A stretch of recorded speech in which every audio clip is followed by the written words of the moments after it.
सत्संग जी, आज का विषय है जिन लोगों के हाथ में पैसा नहीं टिकता है वे यह कथा अवश्य सुने। यह एक ऐसी समस्या है जिससे आज लाखों लोग परेशान हैं। कोई कहता है कि मेरी आय अच्छी है, फिर भी महीने के अंत तक जेब खाली हो जाती है। कोई कहता है कि जितना कमाता हूँ उससे अधिक खर्च हो जाता है, सामने आ जाते हैं।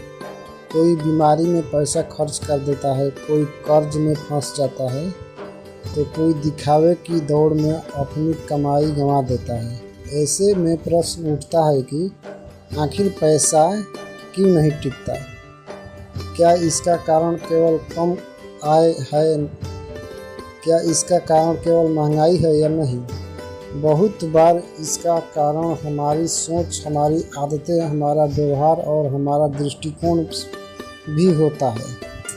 माता सुदीक्षा दी समझाती है कि जीवन के केवल धन कमाना ही पर्याप्त नहीं है। धन के साथ विवेक, संतोष, परमात्मा का समर्पण भी आवश्यक है। यदि विवेक नहीं है तो लाखों रुपए भी कम पड़ जाते हैं, और यदि विवेक है तो सीमित साधनों में भी जीवन सुखपूर्वक चल सकता है। एक सच्ची साखी देने वाला हूँ आप सभी के बीच में। आप सभी एक बार ध्यान से सुनिएगा। एक नगर में रमेश नाम का एक व्यक्ति रहता था। वह बहुत मेहनती था, बहुत जल्दी काम पर जाता और देर तक रात घर लौटता। उसकी आय भी बुरी नहीं थी, लेकिन उसके घर की स्थिति हमेशा कमज़ोर रहती थी। जैसा ही वेतन आता, कुछ दिनों में पैसा समाप्त हो जाता। कभी मोबाइल बदलवाना जरूरी लगने लगता, कभी नए कपड़े खरीदने की इच्छा हो जाती, कभी दूसरी की बरकत करने का विचार करने लगता। रमेश हमेशा कहता था, भगवान मेरी किस्मत ही खराब लिखी है, पैसे मेरे पास टिकता ही नहीं। उसी नगर में एक और व्यक्ति रहता था जिसका नाम सुरेश था। उसकी आय रमेश से कम थी, लेकिन उसके घर में शांति भी थी, बचत भी थी और संतोष भी था। एक दिन रमेश ने सुरेश से पूछा, भाई हम दोनों काम करते हैं, मेरी आय तुमसे ज़्यादा है, फिर भी मैं परेशान हूँ और तुम खुश हो, इसका कारण क्या है? सुरेश मुस्कुराया और बोला, कारण कमाई में नहीं, सोच में है। प्यारी सासू जी, रमेश हैरान रह गया। सुरेश ने कहा, मैं हर महीने अपनी ज़रूरत और इच्छा में अंतर करता हूँ। जो ज़रूरी है उसी पर खर्च करता हूँ। मैं दिखावे के लिए पैसा नहीं उड़ाता। परमात्मा का धन्यवाद करता हूँ और जो मिला है उसी में संतोष रखता हूँ। यह बात रमेश के दिल को छू गई। उस दिन के बाद उसने अपनी आदतों में बदलाव शुरू कर दी। धीरे धीरे उसके घर की स्थिति सुधरने लगी। धन क्यों नहीं टिकता? सत्संग जी, कई बार पैसे इसलिए नहीं टिकता क्योंकि हम अपनी इच्छाओं को नियंत्रित नहीं कर पाते। एक इच्छा पूरी होती है तो दूसरी खड़ी हो जाती है। फिर सत्संग जी, नया मोबाइल आया तो कुछ दिन बाद और महंगा मोबाइल चाहिए। नई बाइक ली तो अच्छी कार लेने की भी इच्छा जग जाती है। कार ली तो बड़ी कार की इच्छा शुरू हो जाती है। इच्छाओं का कोई अंत नहीं होता।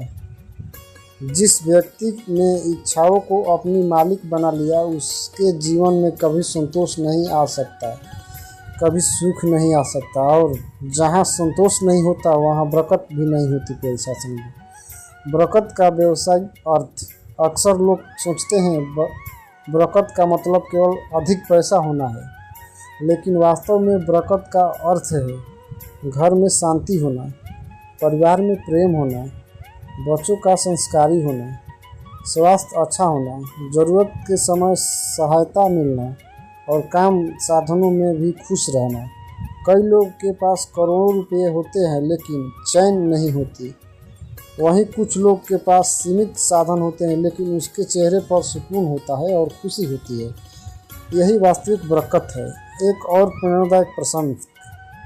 एक महात्मा जी के पास एक व्यक्ति आया। उसने कहा, महाराज जी, मैं बहुत गरीब हूँ, महात्मा जी ने पूछा, क्या तुम्हारी आंखें सही है?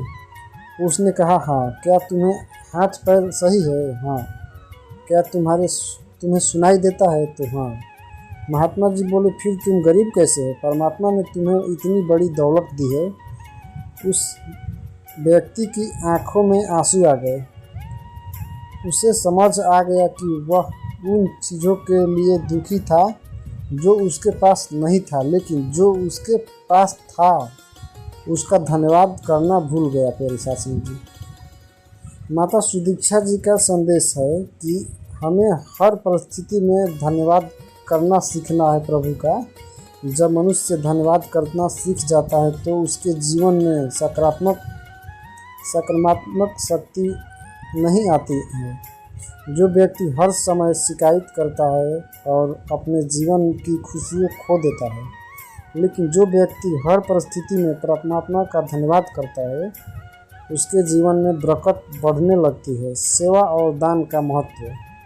कुछ लोग सोचते हैं कि यदि हम किसी की सहायता करेंगे तो हमारा पैसा कम हो जाएगा, लेकिन इसलिए गवाह है कि जिसे बांटना सीखा उससे जीवन में कमी नहीं आई।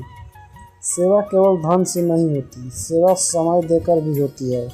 सेवा अच्छे शब्द से भी होती है। सेवा किसी दुखी व्यक्ति को हिम्मत देकर भी होती है। जब मनुष्य निस्वार्थ भाव से सेवा करता है तो उसके भीतर कंजूसी और अहंकार समाप्त होने लगते हैं। संतोष बड़े ही संपत्ति। एक राजा ने एक संत से पूछा, दुनिया। संत ने उत्तर दिया, संतोष। राजा ने कहा, मेरे पास सोना चांदी महल और सेना सब कुछ है। संतोष मुस्कुराए और बोले, फिर भी मैं आपका अधिक चाहते हैं। इसका मतलब है कि आपके पास संतोष नहीं है। यह सुनकर राजा निरुत्तर हो गया। शास्त्र जी, वास्तव में संतोष वह धन है जिसमें कोई चुरा नहीं सकता। निष्कर्ष, इस कहानी से हमें यह सीख मिलता है, यदि आपको लगता है कि पैसा हाथों में नहीं टिकता है तो केवल किस्मत को दोष मत दीजिए। अपने जीवन को देखिए, अपनी आदतों को देखिए, अपने खर्चों को देखिए, अपनी इच्छाओं को देखिए और सबसे बढ़कर परमात्मा से अपने संबंध को देखिए। जब जीवन में सिमरन होगा, सेवा होगी, संतोष होगा, कृतज्ञता होगी और विवेक होगा, तब बरकत अपने आप आने लगेगी। यदि धन से घर चल सकता है लेकिन संतोष से जीवन चल सकता है। पैसा कमाने से अधिक महत्व है उसे सही दिशा में लगाना।